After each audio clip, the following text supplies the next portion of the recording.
ఓం నమో నారాయణాయ. శ్రీ సమర్థ సద్గురు సాయినాథుని వచనామృతములు. బాబా అంటున్నారు, నన్ను నీ భావనల వరకే పరిమితం చేయకుని. అంటే మనం చెప్పుకున్నాం నిన్ననే, భావన అనేది సమయము, ప్రదేశము మరియు భాష, వీటన్నింటిచే మన భావన మారుతూ ఉంటుంది అని. భావన మనలో మార్పు చెందుతుంది కాబట్టి బాబా తనని మన భావనల వరకే పరిమితం చేయొద్దు అంటున్నారు. అది మీరు విధించుకున్న పరిమితి, దాన్ని నాపై విధించకు. ఒకవేళ మీరు మీ భావనగా నన్ను చూస్తే నన్నుగా చూడక మీ సొంత మార్గంలో నన్నుగా చూస్తారు. నేను మీ భావనకు అతీతంగా ఉన్నాను. మీరు నన్ను ముస్లింగా చూస్తే నాలో ముస్లిం మీకు కనబడతాడు. నన్ను హిందువుగా చూస్తే నాలోని హిందువు మీకు కనబడతాడు. మీరు నన్ను మనిషిగా చూస్తే నాలోని మనిషిని మీరు కనుగొంటారు. మీరు నాలో ఉపాధ్యాయుడిని చూస్తే నేను ఉపాధ్యాయుడిగా మీకు అనిపిస్తాను. కానీ నేను మీ అభిప్రాయాలతో కూడిన భావనను మాత్రము కాను. నేనే. నన్ను ముస్లిం అని, హిందువని, ఉపాధ్యాయుడని నిర్వచించవద్దు.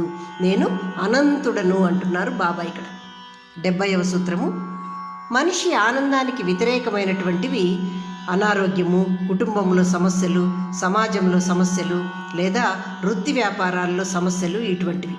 మనిషిని జీవిత పాఠాలు నేర్పు గురువుగా ఇవన్నీ మారుస్తాయి. అంటే ఎప్పుడైతే మనకు ప్రతికూల వాతావరణాలు మన సంసార జీవితం నందు ఉంటాయో అప్పుడు మనము ఒక జీవిత పాఠాలు నేర్పే గురువుగా మారుతామట. బాహ్య ప్రపంచంలో ప్రతికూలతలు అతన్ని కోరికలు లేనివాడిగా మారుస్తాయి. అప్పుడు మనము కోరికలు తగ్గి కోరికలు లేని వారంగా కూడా మారుతామన్నమాట. ఇటువంటి ప్రతికూల పరిస్థితులచే మనిషి ఆత్మ పరిశీలన చేసుకుని సరళతను పొంది సందేశాన్ని వసగువాడుగా, ఒకరికి సందేశాలు వసగువాడుగా తయారవుతాడట. అనగా ఒక మనిషి కష్టకాలంలో మాత్రమే ఆత్మ పరిశీలన చేసుకుని జీవిత పాఠాలు నేర్పు గురువు అవుతాడు అని చెప్పారు సాయి ఇక్కడ. కానీ అదృష్టవంతుడు ఎవరు అంటే తనకు కష్టాలు సంభవించిన పరిస్థితులందు గురువు యొక్క పాదాల చెంత చేరువాడు. అటువంటి వాడికి జీవనం సాగించుటకు తాళం చెవి లభిస్తుంది అంటున్నారు బాబా. అంటే కష్టకాలంలో మంచి గురువు దొరికితే ఇంకా అతని జీవన మార్గము సుగమమైనట్లే అన్నారు సాయి. 71వ సూత్రము.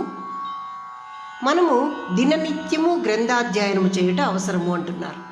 ఆహారము తీసుకొని మన శరీరాన్ని ఏ విధంగా రోజు పోషిస్తూ ఉన్నామో ఆ విధంగా గ్రంథ పఠనము ఆత్మపోషణ చేకూరుస్తుంది అంటున్నారు. మీకు ఆ గ్రంథాలు కంఠాపాఠం అని చెప్పవద్దు. ఎందుకంటే బాగా తెలుసుకున్నవాడు తనకు అన్నీ తెలుసని ఎప్పుడు చెప్పుకోడు. మీరు రోజంతా తింటూ ఉండవచ్చు, కానీ రోజు నేను తిన్నాను అని చెప్పుకోరు కదా.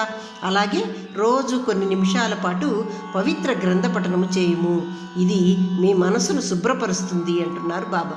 ఇది మన ఆత్మ యొక్క వ్యక్తీకరణకు మార్గము అని చెప్పారు. గ్రంథ పఠనంచే మీరు నిష్పాక్షికత కలిగిన శుద్ధ మనస్కులై బాహ్యబంధాల నుండి విముక్తులవుతారు. మరియు మీ నిష్పాక్షిక మనసుచే కీర్తి, వైభవ గుణోపేతులు మీరు అవుతారు అంటున్నారు బాబా ఇక్కడ.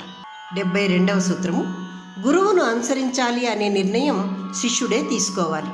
సాయి గురువు తన అనుచరులను వెతకడు. శిష్యుడు గురువును అనుసరించాలంటే శిష్యుడికి గురువుపై అచంచల విశ్వాసము ఉండాలి.